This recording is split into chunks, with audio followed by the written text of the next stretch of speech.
Well, today's December 18th, or day 18, or Luke chapter 18. Only 7 days until Christmas. 9 ladies dancing, 8 maids milking, 7 swans swimming, 7. You guys remember that? Remember that song? The 12 days of Christmas. You know, last year I read were the gifts, the type of gifts in that song, the 12 days of Christmas, that with inflation would cost over $46,000. That's crazy. That's in our current economy, of course. Speaking of gifts, right now I'm in the middle of a bunch of them. I mean, a bunch of gifts. Renata and Terry, their children, even my children, have been working hard to have them ready for pickup. For the families that are in need.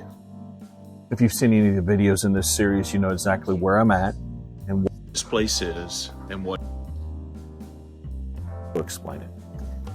So back to today, the verse that I saw comes out of Luke 17. It says this, "Then he spoke a parable to them. The men ought to pray."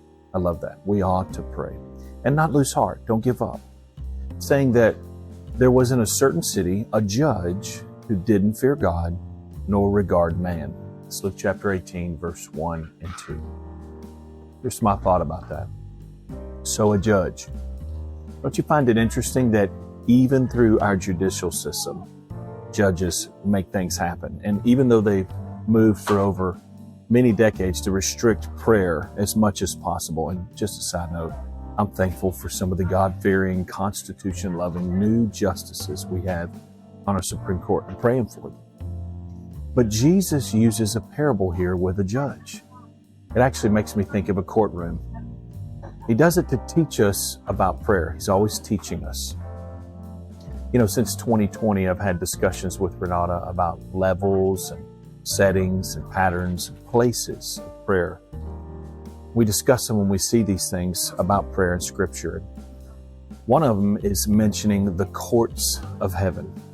And of course, many times in Scripture, when I see courts, it seems to be referring to the courts of the tabernacle. But other times, it seems to be like a real bona fide courtroom setting.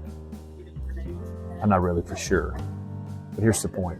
Once again, Jesus is teaching us, showing us about the importance of prayer. You know, I know this next year coming up, and even today, I want to encourage you to let you and us become people of prayer, to make an effort in it.